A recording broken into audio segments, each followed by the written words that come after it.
Magandang hapon po sa ating lahat. Tayo po ngayon ay nasa ika-15 linggo sa karaniwang panahon. Ang pag-ibig sa kapwa ay ginagawa bungsod ng pagmamalasakit at ayon sa turo ni Jesus.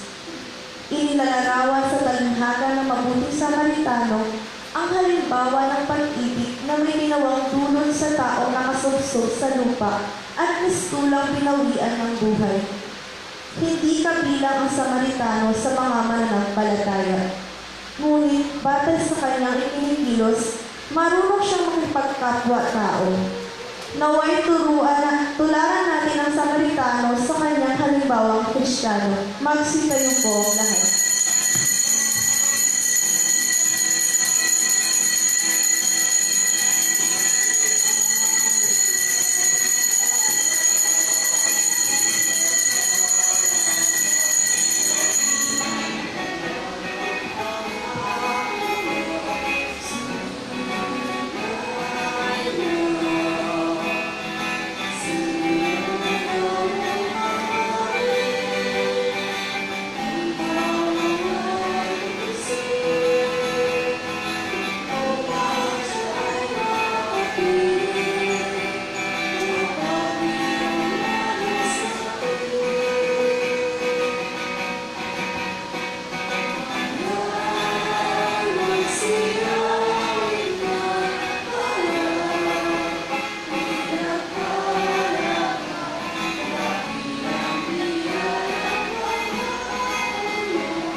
Sa ngalan ng Ama, ng Anak at ng Espiritu Santo. Amen. Ang pagpapala ng ating Panginoong Jesucristo, ang pag-ibig ng Diyos Ama, at ang pagiging pagkaisa ng Espiritu Santo, nawa ay sumain ninyong lahat. At sumain rin. Mga kapatid, sa ika-15 linggo ng karaniwang panahon, may katanungan sa atin na dapat sagutin din natin ng personal. Ang katanungan ay, sino ba ang aking kapwa? Ang aking kapwa ay hindi lamang yung kapatid ko, yung kaibigan ko, yung kapitbahay ko. Ang aking kapwa ay yung mga tao nangangailangan ang tulong. Ang aking kapwa ay yung mga tao kahit kaaway ko ay humihingi din ng tulong sa akin at ako ay tumutugon sa kanila. Ang aking kapwa ay yung mga tao hindi man lamang makakapagbayad ng kahit na anong mga bagay para sa ating mga maibigay, hindi tumatanggap lamang sapagkat sila ay alam natin mga anak din ng Diyos. Kaya dumulog tayo sa pinan ito ng Panginoon na mayroong pag-awi na tayo din ay nangangailangan ng kapwa sa ating buhay. Gusto rin natin na tayo rin ay tanggapin bilang kapwa ng iba. Tayo rin ay tatanggapin bilang mga tao nangangailangan ng pagdalinga at pagmamahal. Kaya dumulog tayo sa pigina ito ng Panginoon na mayroong pananalangin at saka pagsagot natin sa katanungan ito at humingi tayo patawad sa mga naging pagkukulang natin. Inaamin ko sa makapangyarihang Diyos at sa inyo mga kapatid, na luma akong nagkasala sa isip, sa salita, sa gawa, at sa aking pagkukulang. Kaya isinasamo ko sa mga Nagdaling Maria, sa lahat ng mga anghel at mga banal, at sa inyo mga kapatid, na ako'y panalangin sa Panginoong aking Diyos. Kaawaan tayo ng makapangyarihang Diyos, patawarin sa ating mga kasalanan at patnubayan tayo sa buhay na walang hanggan. Amen. Panginoon, kaawaan mo kami. Panginoon, kaawaan mo kami. Kristo, kaawaan mo kami. Kristo, Kristo, kaawaan mo kami. Panginoon, kaawaan mo kami. Panginoon, kaawaan mo kami.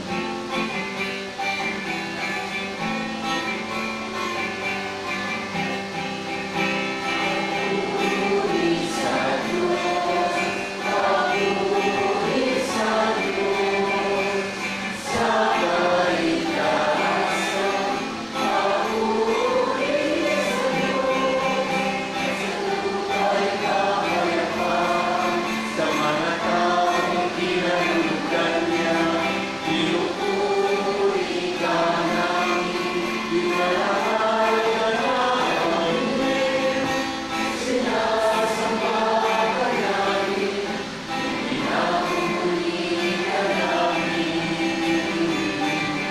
Papuri sa Diyos, papuri sa Diyos, sa kaligtasan, papuri sa Diyos, sasalamatan ka namin, sa iyong dakilang kapulihan, Panginoon Diyos. Hari ng langit, Diyos amang makapangyarihan, sa lahat. Panginoong Jesucristo, Panginoon na lang. Panginoong Diyos, Kordero ng Diyos, Anak ng Ama. Papuri sa Diyos, papuri sa Diyos, sa kaligtasan, papuri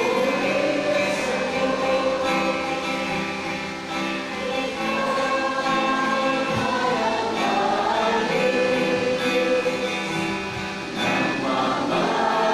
kasalanan ng mundo.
Manalangin tayo.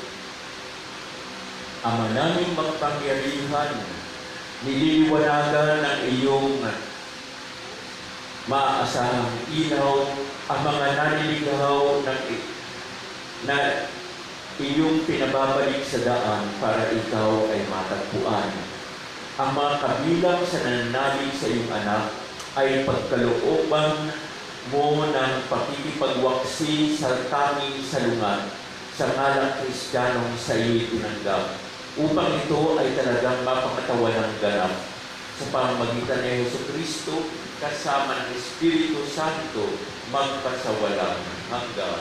Amen. Magsiupo po ang lahat at makinig sa pagpapahayag ng salita ng Diyos. Sa unang pagbasa, nakaukit ang mga utos ng Diyos sa ating mga puso. Tanda na tunay na malapit ang Diyos sa atin. Kailangan natin sundin ang lahat ng ito sa bawat araw ng ating buhay. Pagbasa mula sa aklat ng Deuteronomy. Sinabi ni Moises sa bayan, kailangan ninyong dinggin ang tinig ng inyong Panginoong Diyos at buong pusong kaluluwang sundin ang kanyang mga utos. Ang kautosang ibinibigay ko ngayon sa inyo ay madaling sundin at unawain. Ito'y wala sa langit, kaya hindi ninyo masasabi walang aakyat doon. At kukuha sa kautosan upang marinig ninyo at maisamatupara. Niwala ito sa ibayong dagat, kaya di ninyo masasabi walang tatawid sa dagat, para kunin ang kautusan, at nang marinig ninyo at maisagawa. Ang kautusan ay di malayo sa inyo. Nasa inyong bibig, nasa inyong puso, kaya magagawa ninyo. Ang salita ng Diyos. Salamat sa Diyos. Salmong tugunan. Dumulog tayo sa Diyos upang mabuhay ng lubos. Dumulog tayo sa Diyos upang mabuhay ng lubos. At sa ganang akin, ako'y dadalangin sa iyo. O poon sana iyong lingkod sa mga panahon na iyong ibigin. Dahil sa kanilang pag-ibig sa akin, ang iyong pangakong pagtubos ay sundin. Poon, sa buti mo't pag-ibig sa akin, sa aking pagtawag ako sana'y dinggin. Sa pagkakabag mo, ako ay lingapin. Dumulog tayo sa Diyos upang mabuhay ng lubos. Naghihirap ako't mahapdi ang sugat. O Diyos, itayo mo, ako'y iligtas. Pupurihin ang Diyos aking aawitan. Dadakilain ko't pasasalamatan. Dumulog tayo sa Diyos upang mabuhay ng lubos. Kung makita ito ninyong mga dukha, sila ay sasamba sa laki ng tuwa. Dinirinig ng Diyos ang mga may kailangan. Lingkod na bilanggoy, di nalilimutan. Dumulog tayo sa Diyos upang mabuhay ng lubos. Ang lungsod ng Sion, kanya'y iniligtas. Bayang nasa bulal, muling itatatak. Magmamana nito, iyang lahit nila. May pag-ibig sa Diyos ang buoy titira. Dumulog tayo sa Diyos upang mabuhay ng lubos. Sa ikalawang pagbasa, si Jesucristo ang larawan ng Diyos na hindi nakikita at larawan din ng taong aba. Sa kanyang pagkakatawang tao, siya ay naging tinatawan ng lahat ng tao.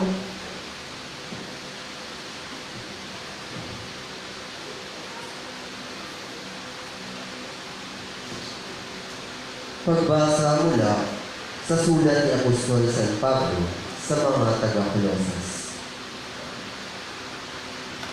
Si Kristo ang larawan ng Diyos na di nakikita, at siyang may kapangyarihan sa lahat ng nilikha.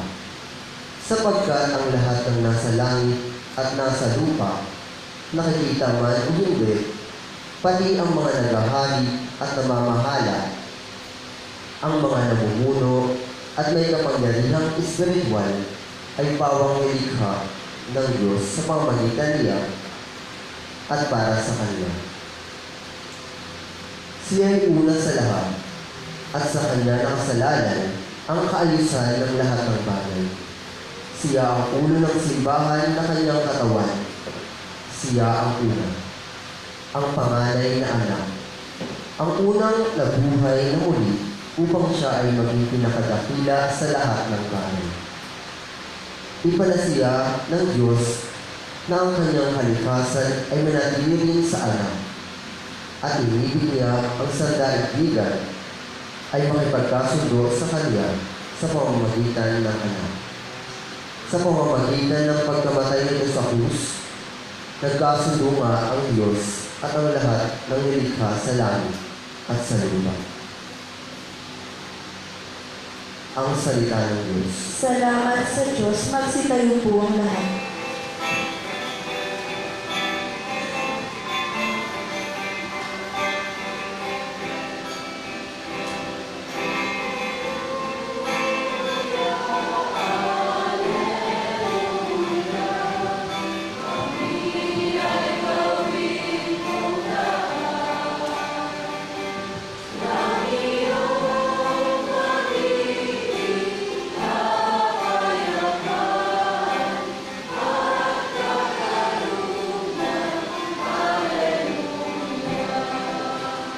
Espiritong bumubuhay ang salita mo, may kapal, buhay mo ang tinatanglan.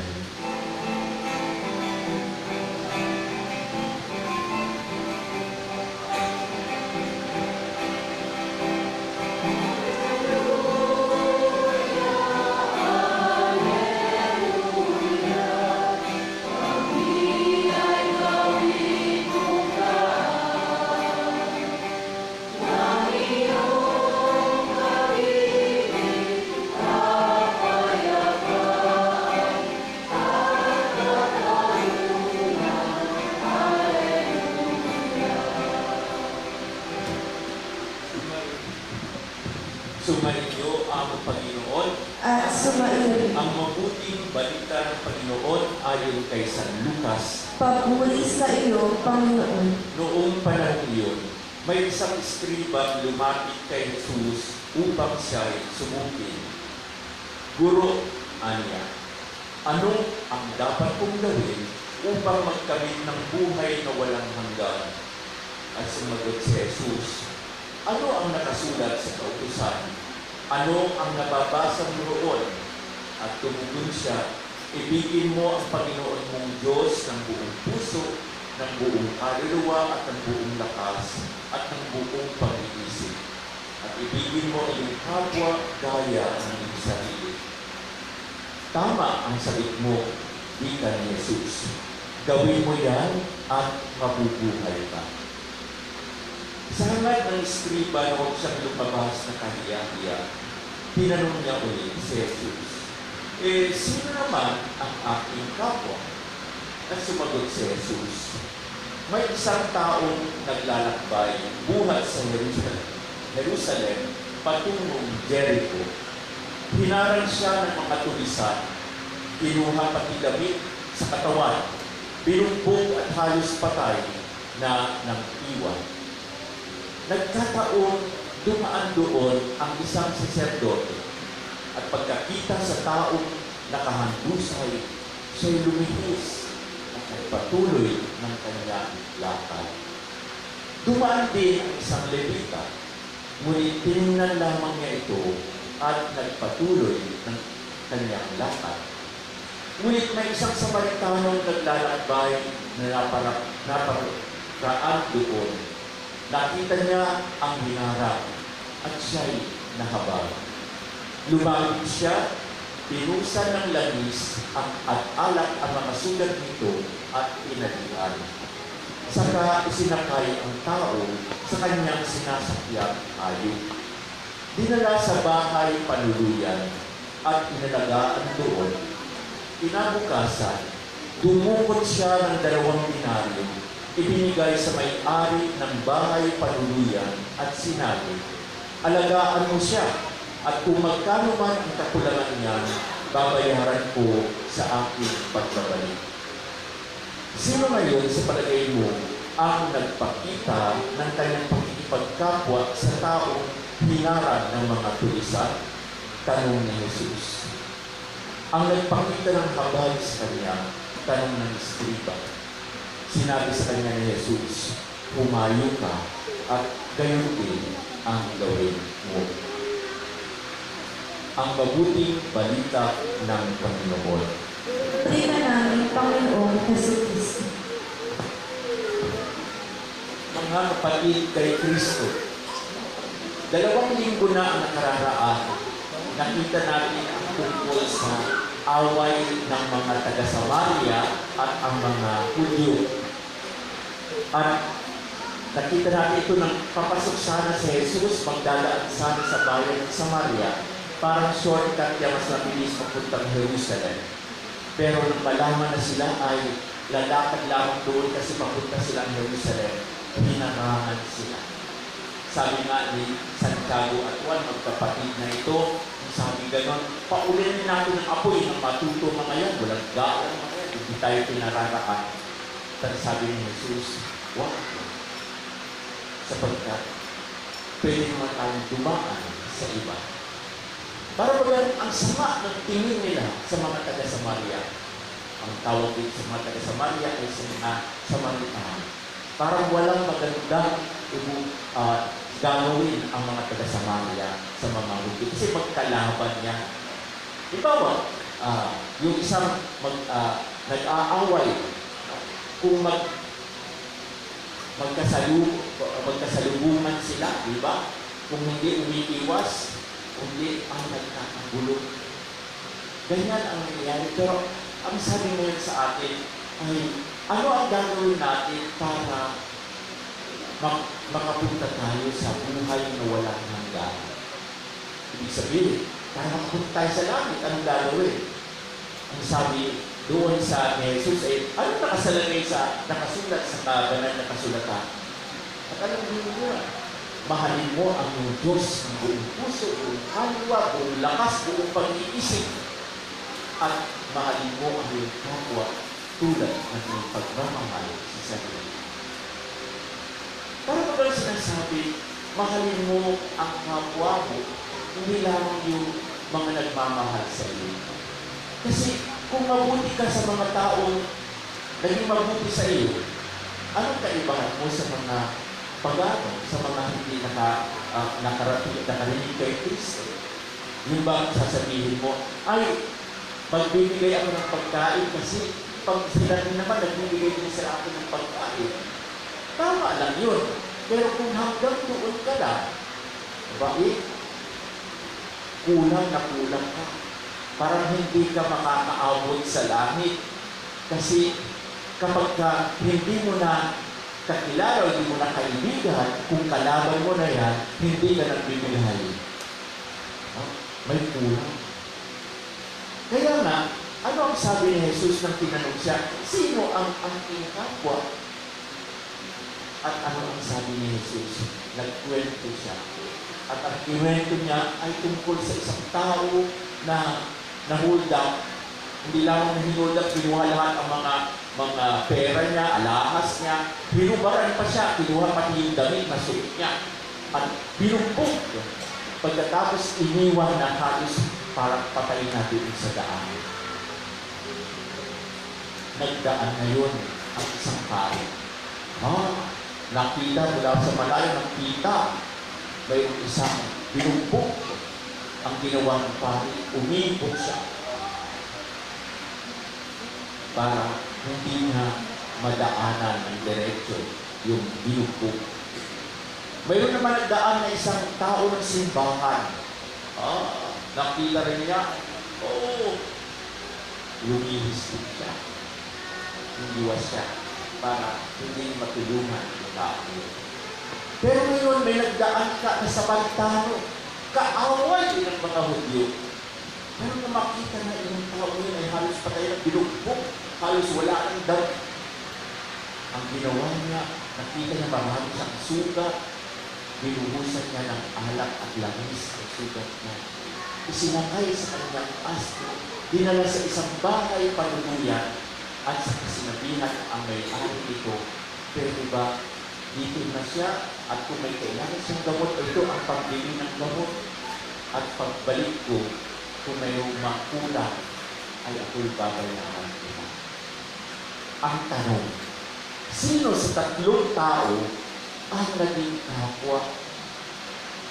Alam na niyo, sagot. Sabi ko, siyempre yung tumulong sa kanya. Tapos, anong sabi ni Jesus? Gayahin mo siya. Gawin mo rin ang ginawa niya. Pero kung isang Samaritano, kalaban nila, siya pa ang tumulong. Yung mga taong simbahan, hindi man lang tumulong. Alam niyo, ang sabi sa akin minsan sa Korea, ay dumadami yung mga isang sekta ng parang mga born-again Christians doon sa Korea. Bakit? Kasi ganito raw ang kanilang ginagawa. Doon sa isang shopping center, malapit sa mga hagdanan papunta sa mga sasakyan, nandun lang sila, nagkukwentuhan, tapos pag may nakita silang matanda na maraming dala-dala, tinutulungan nila para buhatin ang kanilang dala-dala at ihatid hanggang sa sasakyan. ng mga matatanda. At sabi ganon, tinatanong, ano ba ang, saan kayo nagsumasamba? At sasabihin nila ang kanilang simbahan. At ang sabi ganon, doon ang dami ang mga tao nagsisimba sa kanila. Eh kung ang mga tao simbahan, hindi man lang tumutulong sa mga taong nangangailangan ng tulong, mayroon kayong magsisimba sa kanilang simbahan, sila na lang. Kasi sila ang nagtutulungan. Diba? Makikita mo ang kabutihan ng Diyos sa inyo sa mga pagkakataon na tumutulong ka sa iyong kapwa. Kaya nga, kung hindi kayo tumutulong sa iyong kapwa, doon lang kayo. Sinasabi nila, wala akong ginagawang masama. Pero hindi sapat yun. Sasabihin sa iyo, wala kang ginagawang masama, pero may ginagawa ka ba mabuti sa iyong kapwa? Nagiging kapwa ka ba? Na ipararating mo ba ang presensya ng Diyos sa iyong kapwa? Pangalawa, kumisan, sasabihin natin, Father, nagbibigay naman ako ng tulong pang Pasko. Nagbibigay ako, naghihintay ako dyan, at binibigay ko yung mga mahihirap, yung mga,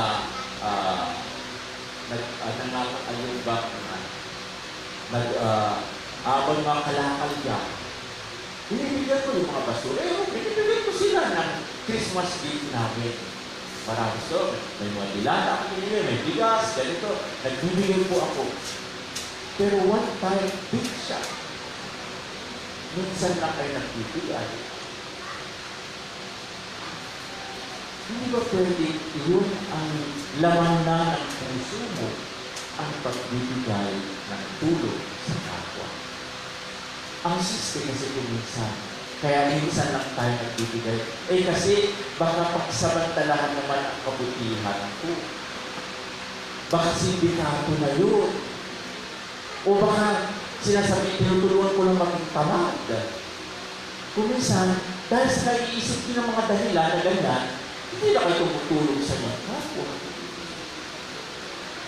At ang sabi sa atin, kung hindi na kayo tumutulong, wala ang iyong pagiging buhay na kalooban ng isang mabuting Kristiyano. Kaya nga, ang ginagawa natin, tayo ay mayroong yung ba pagtulong sa mga taong nagbibigay ng constant na tulong sa mga taong nangangailangan. Kaya nga mayroon tayong mga caritas na organisasyon. Sila ang tumutulong sa mga taong nangangailangan. Kaya nga kumisan doon na binibigay ang ating mga tulong. Pero kumisan kailangan natin kahit panlamang yung ating sariling presensya. Ang halimbawa, mayroon kang kapitbahay na namatayan. Alam mo, lalo-lalo pag biglaan ang kamatayan, hindi alam ng mga tao na nandito na sila kung ano ang gagawin nila. Ikaw ba naman, kung ikaw ay kapwa, at kilala mo yung taong yan, iba, yun ang pagkakataon na pwede natin tulungan. Walang pinipiling oras. Walang pinipiling antas ng pinag-aralan natin. Basta nakita mo na nagluloon ang pangangailangan, kahit presensya mo, hindi naman kailangan, ikaw lahat ang mag-asikaso, ikaw lahat ang magbayad.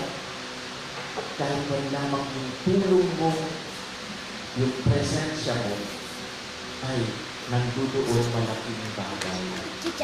Basta isang bata, pwede silang magbigay ng kanilang presensya. Mayroon akong isang nabasa tungkol sa isang bata na namatayan daw yung kapitbahay nila. Kilala na, hindi naman sila malapit doon.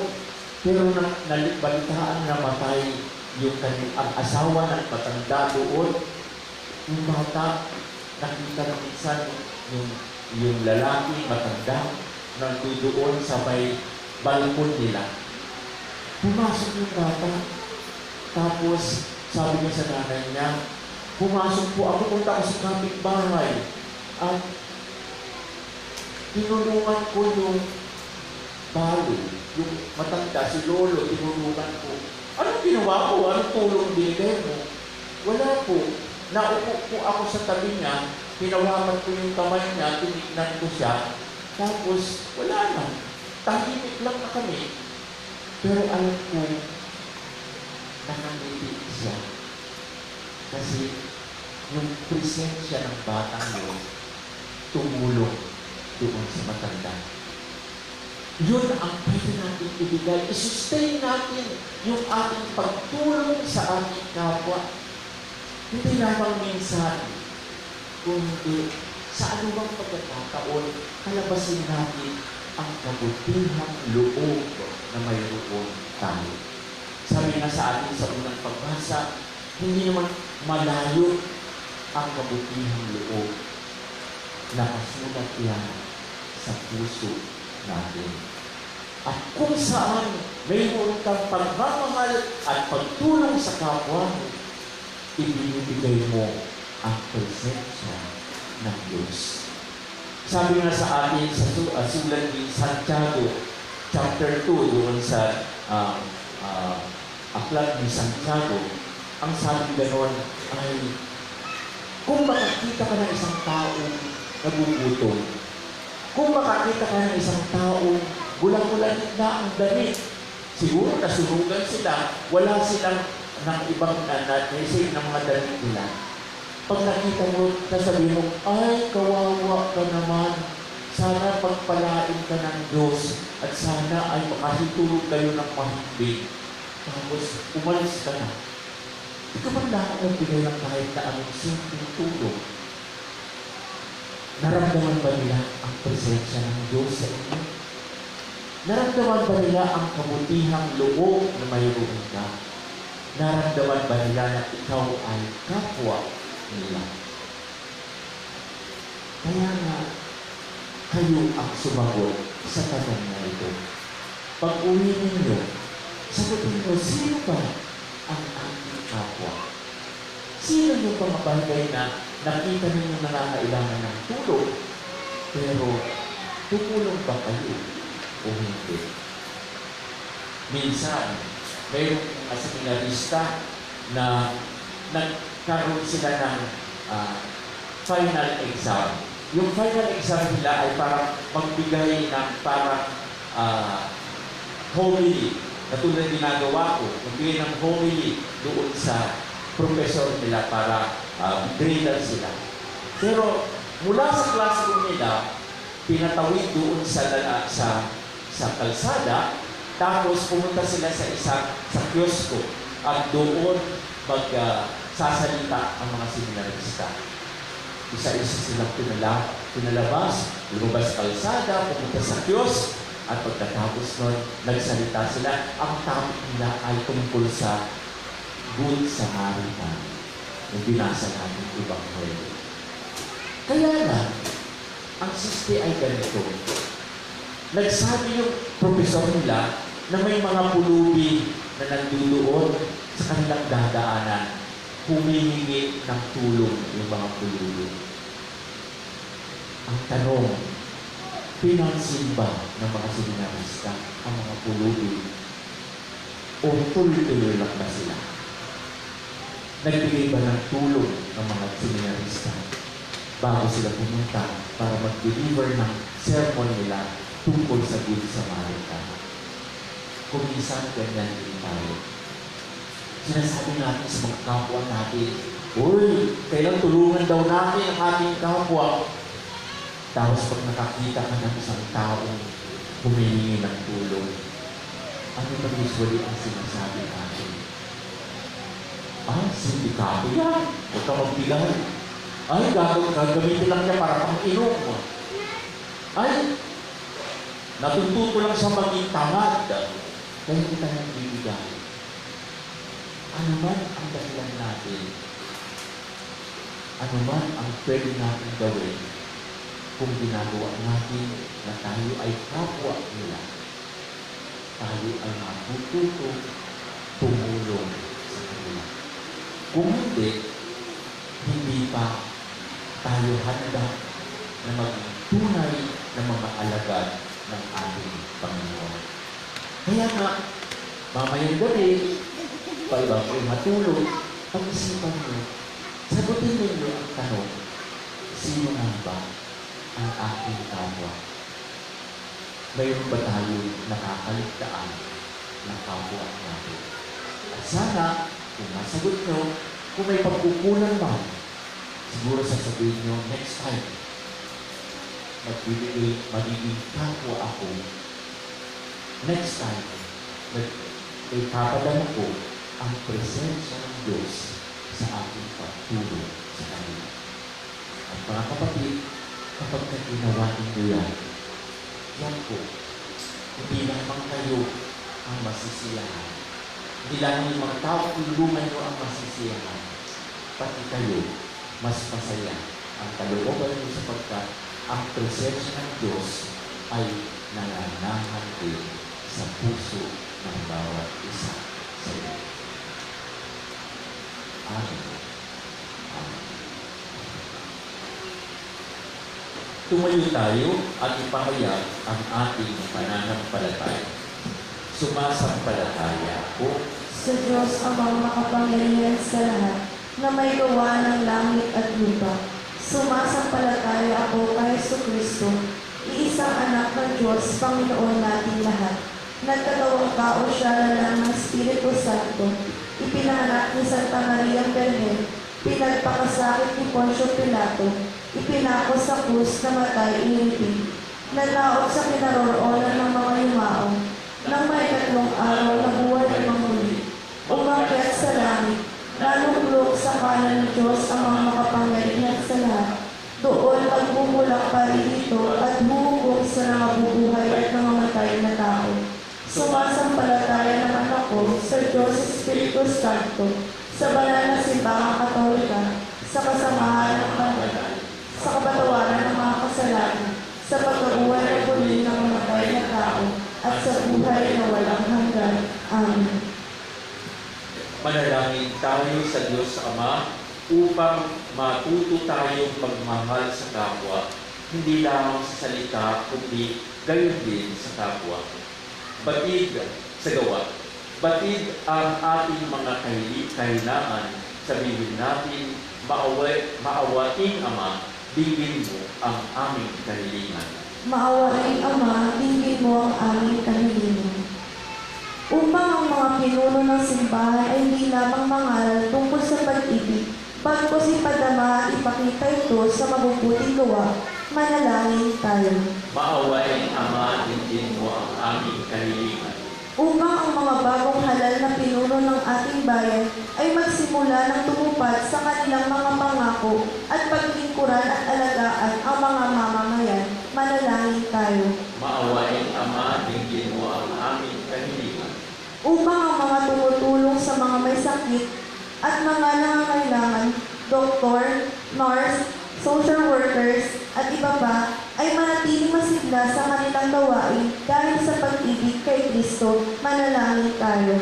Maawaing Ama, dinggin mo ang aming kahilingan.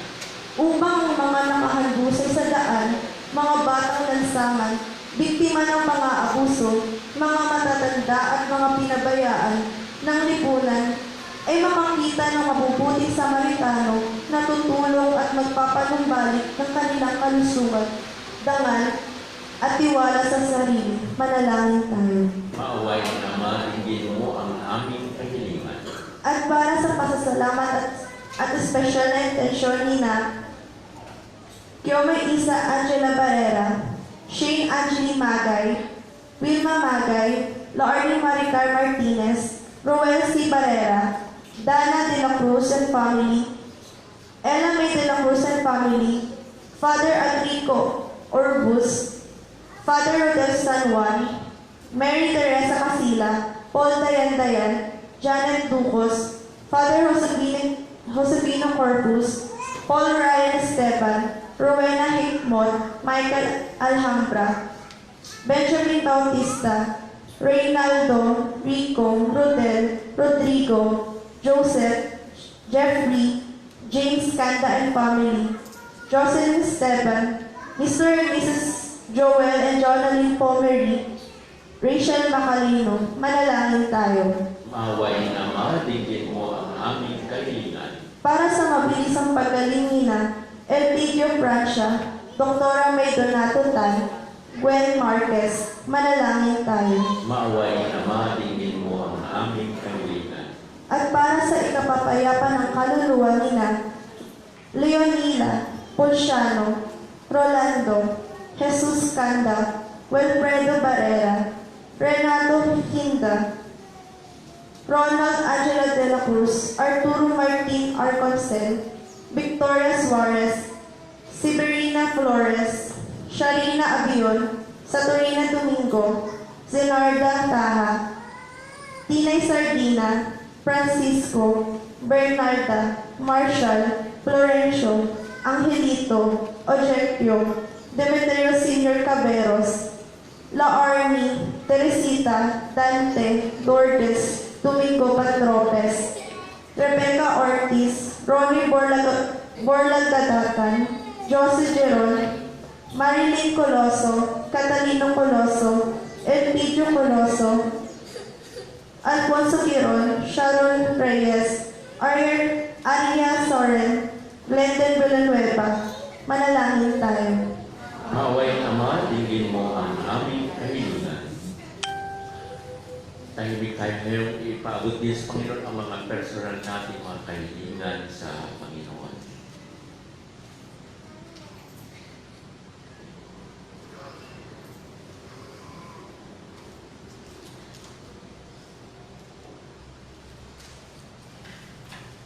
Maawain Ama, dinggin mo ang aming panalangin upang manatili kaming nagsisikap na mahalin ka sa bawat taong aming makakasalamuha. Hinihiling namin ito kay Kristong aming Panginoon. Amen. Amen.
Magsipo ko. Ay, di.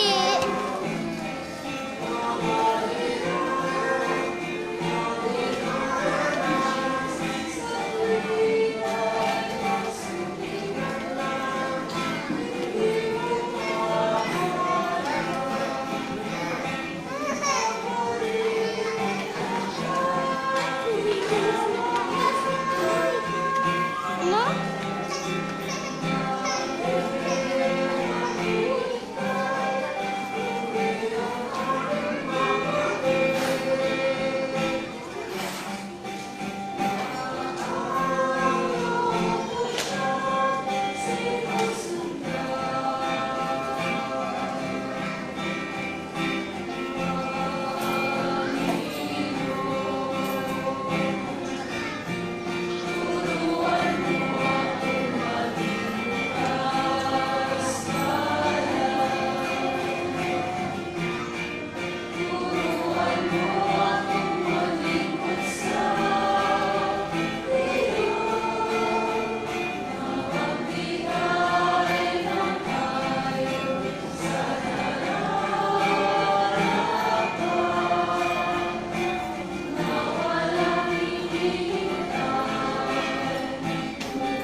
Manalangin kayo mga kapatid upang paghahain natin ay kalugdan ng Diyos Amang makapangyarihan. Tanggapin nawa ng Panginoon itong paghahain sa iyong mga kamay, sa kapurihan niya at karamalan sa ating kapakinabangan at sa buong sambayanan niyang banal. Ama naming lumikha,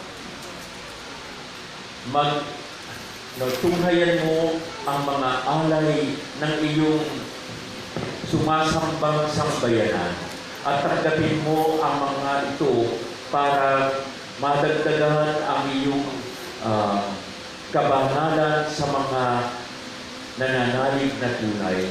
Sa pamamagitan ni Jesucristo, kasama ng Espiritu Santo, magpasawalang hanggan.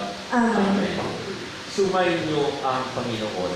At sumaiyo rin. Itaas sa Diyos ang iyong puso at diwa. Itinaas na namin sa Panginoon. Pasalamatan natin ang Panginoong ating Diyos. Marapat na siya ay pasalamatan. Ama naming makapangyarihan, tunay na marapat na ikaw ay aming pasalamatan. Kahit na ikaw ay pinagtaksilan ng sangkatauhan, ikaw ay patuloy pa rin sa iyong pagmamahal. Ikaw na ang nagpuno sa aming pagkukulang. Ikaw na rin ang nagsugo ng tutubos sa tanan. Ang sugo mong anak ay naging di na iba sa amin, bagamat di niya tinularan ang aming pagkamasuwanin. Niloob mo ito upang iyong mamalas sa aming pagkatao ang giliw mong anak, at kami tunghayan mong may pag-ibig na tulad ng pagtatawi mo sa Kanya ng higit sa lahat. Ang katapatan niya sa iyong walang maliw ay nagpanumbalik na muli sa amin ng iyong kasiyahan at ng iyong pagtingin na aming iwinaksi nung ikaw ay aming suwayin. Kaya kaisa ng mga anghel, nagsisiawit ng papuri sa iyo nang walang humpay sa kalangitan, kami nagbubundi sa iyong kadakilaan.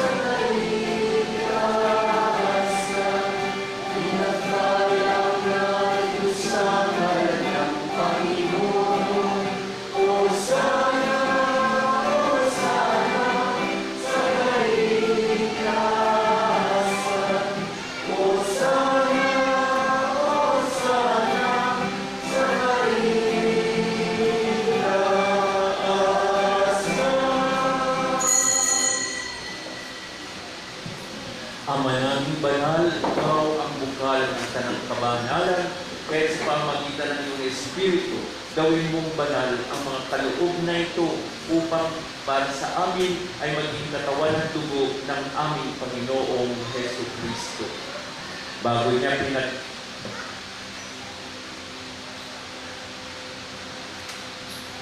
niya pinagtiis ang pusang loob na maging handog, hinawakan niya ang tinapay, pinasalamatan kaniya, pinaghati-hati niya iyon, iniabot sa kanyang mga alagad at sinabi, tanggapin ninyong lahat ito at kanin, ito ang aking katawan na ihahandog para sa inyo.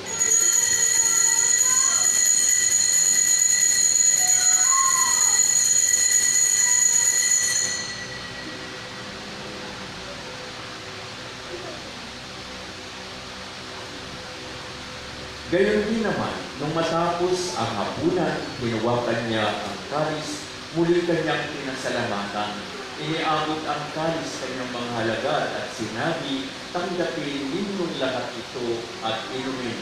Ito ang kalis ng aking dugo, ng bago at walang hanggang tupan.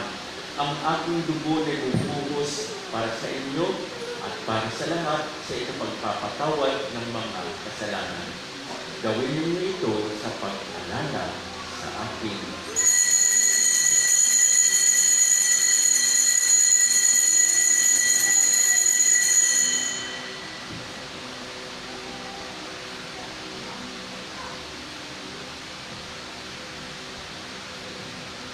ang misteryo ng pananampalataya.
Ama, ginagawa namin ngayon ang pag-alala sa pagkamatay at muling pagkabuhay ng iyong anak. Kaya iniaalay namin sa iyo ang tinapay na nagbibigay buhay at ang kalis na nagkakaloob ng kaligtasan. Kami ay nagpapasalamat dahil kami iyong pinarapan na tumayo sa harap mo para maglingkod sa iyo. Sinasamo namin na kami magsasalo-salo sa katawan ng dugo ni Kristo ay mabuklod sa pagkakaisa sa pamagitan ng Espiritu Santo. Amalingapin mo ang iyong simbahang laganap sa buong daigdig. Puspusin mo kami sa pag-ibig kaysa ni Francisco na aming Santo Papa, ni Bartolome na aming mahal na obispo at ang tanang kaparian. Alalahanin mo rin ang mga kapatid naming nahimlay na may pag-asang sila'y muling mabubuhay at gayon din ang lahat ng mga pumanaw. Kaawaan mo sila patuloyin sa iyong kaliwanagan. Kaawaan mo at pagindapatin kaming lahat na makasalo sa iyong buhay na walang wakas. Kaisa ng mahal na Birhen Maria na ina ng Diyos, kaisa ni San Jose ang kanyang esposo, kaisa ng mga apostol at ang lahat ng mga banal na namuhay dito sa daigdig ng kalugod-lugod sa iyo, maipagdiwang nawa namin ang pagpupuri sa ikararangal mo sa pamamagitan ng iyong anak na aming Panginoong Jesu Cristo. Sa pamamagitan ni Kristo, kasama niya at sa Kanya, ang lahat ng parangal at pagpuri ay sa iyo, Diyos Amang makapangyarihan, kasama ng Espiritu Santo, magpasawala hanggang.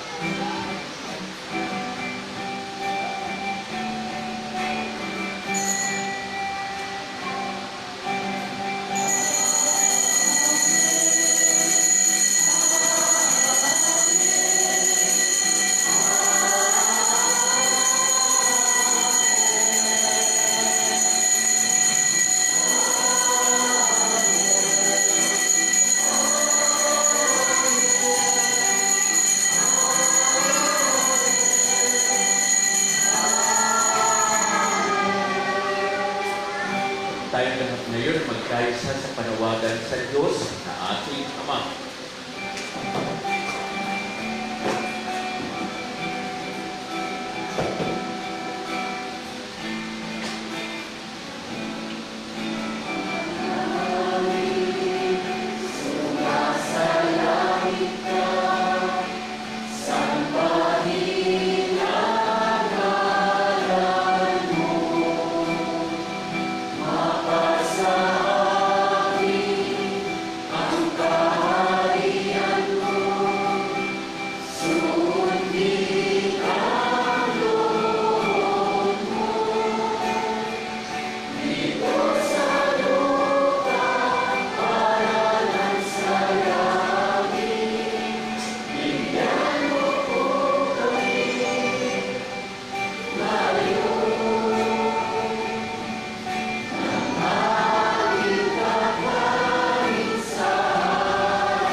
hinihiling namin kami ay iadya sa lahat ng masama, pagkalooban ng kapayapaan araw-araw, iligtas sa kasalanan at ilayo sa lahat ng lahat ng kapahamakan, samantalang aming pinananatigan ang dakilang araw ng pagpapahayag ng tagapagligtas namin si Hesu Kristo.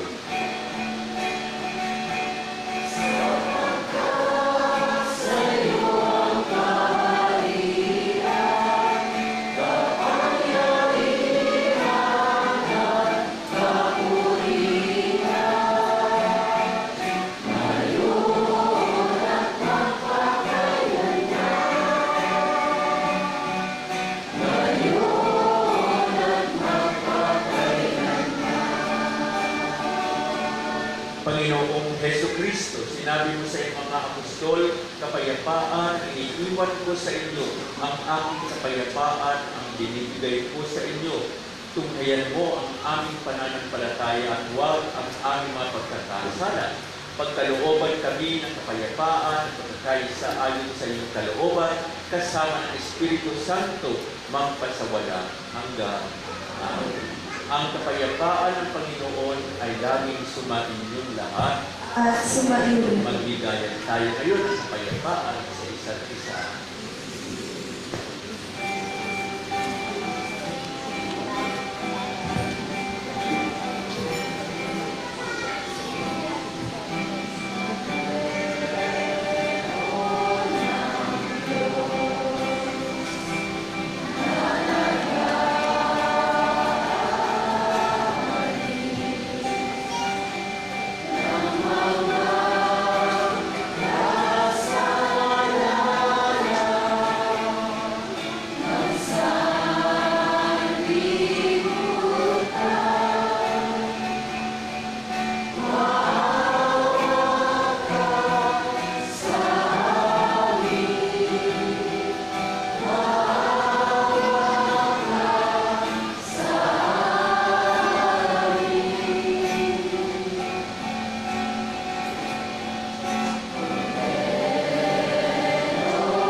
Narito ang kordero ng Diyos na nag-aalis ng mga kasalanan ng sanlibutan, mapapalad ang mga nag-iisa sa piling na ito ng kordero.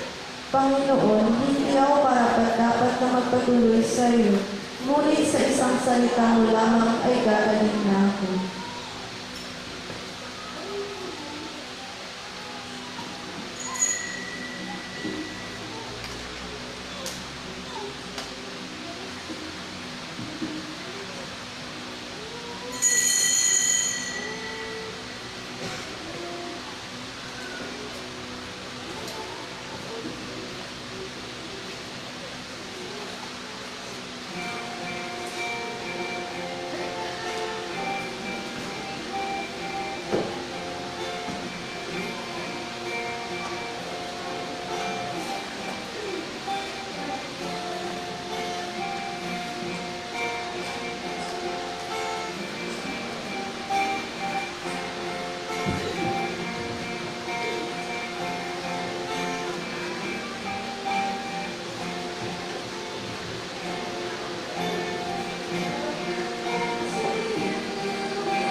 magsitayo po.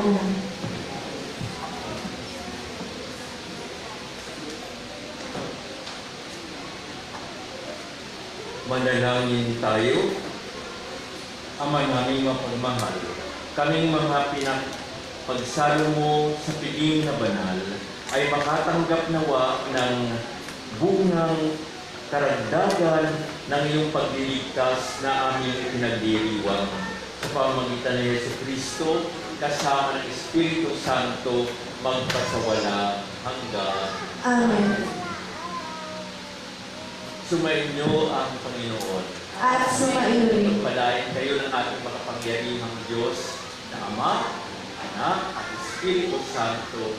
Amen. Tapos na po ang ating pagdiriwang banal na misa. Sabi ng Panginoon, pumayo kayo at gawin ninyo na kayo ay maging kapwa-tao ng iyong mga kasama. Salamat Sa Diyos.